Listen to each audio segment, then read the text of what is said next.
এমন করে কাঁদলে তো এবার আমি পাগল হয়ে যাবো। চুপ করো শোনে আমার, আর কাঁদে না, আর কাঁদে না।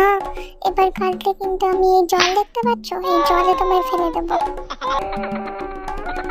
লিসা, তুমি বুঝতে পারছো তুমি কি বলছো? একটা ছোট বাচ্চার সাথে তুমি এমন বিহেভ করছো।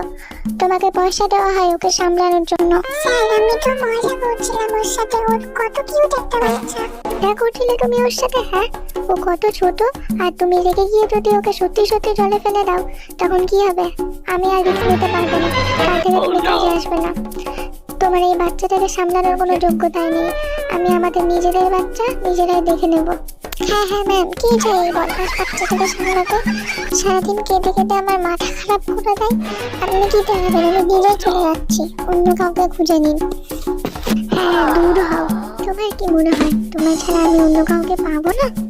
ম্যাম ম্যাম, আপনি চলে যাচ্ছেন কেন?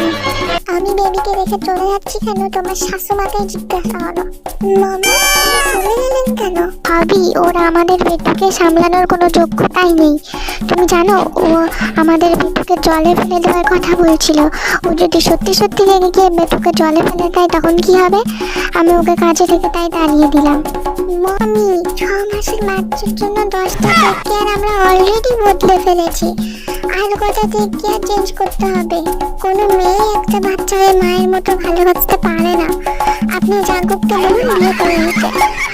তোমার কি মনে হয় আমি ট্রাই করিনি? ও কি আমার কোনো কথা শোনে? আবার একটা নতুন টেক কেয়ারের জন্য অ্যাড দিতে হবে। ঠিক আছে তো বেটু, তোমার জন্য নতুন টেক কেয়ার নিয়ে আসবো। ও কতটা সুইট, মিষ্টি একটা বাচ্চা। বুঝি না কেন সবাই ওকে কেউ একটু ভালোবাসতে পারে না।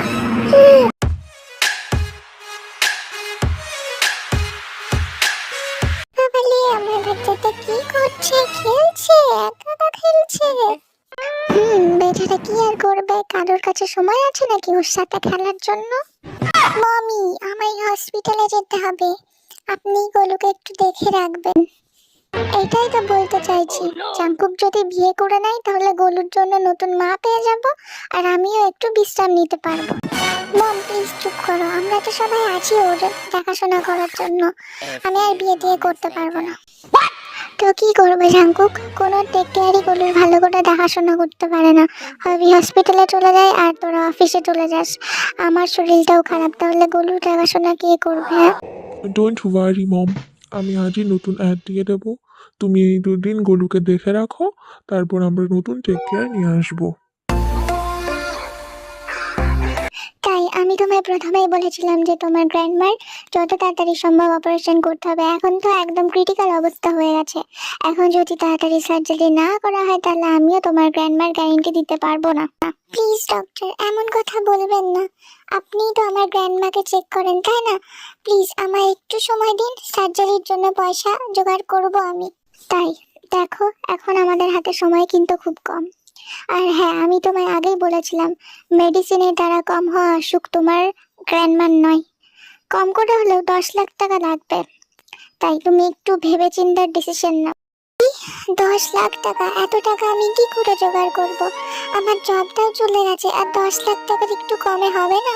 দেখো, আমি না হয় হসপিটালের খরচটা দিয়ে দেব, কিন্তু যে ডক্টর সার্জারি করবেন ওনার তো একটা ফিস আছে, তাই না? আর ওনাকে তো তা দিতেই হবে। আর কি বললে তোমার জব চলে গেছে? তুমি তো কোনো একটা কোম্পানিতে জব করতে, তাই না? তাহলে জবটা চলে গেল কি করে? অন্য একটা কলিগ ফ্রড করেছিল, কিন্তু দোষ আমার ঘাড়ে পড়েছিল। তার জন্যই আমায় কোম্পানি থেকে বার করে দিয়েছে। কি? তাই তুমি সত্যিই খুব ইনোসেন্ট, কিন্তু মানুষ তোমার এই ইনোসেন্ট হওয়ার সুযোগটাই নেয়। হ্যাঁ, কিন্তু আমার কাছে এখন আর জব নেই।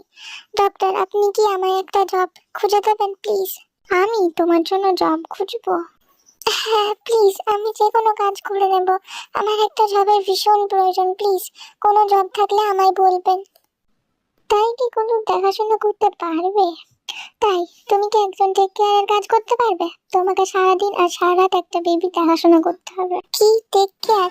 একটা বাচ্চাকে সামলাতে হবে? হ্যাঁ, তুমি যদি ভালো করে কাজ করো তাহলে তুমি যত টাকা চাইবে তোমাকে দেওয়া হবে। দেখো, আমার দেওরের ছেলে গোলু, ওর মা ওকে জন্ম দেওয়ার সময়ই মারা গিয়েছিল। তাই আমরা গোলুর জন্য একটা টেক কেয়ার করার লোক খুঁজছি।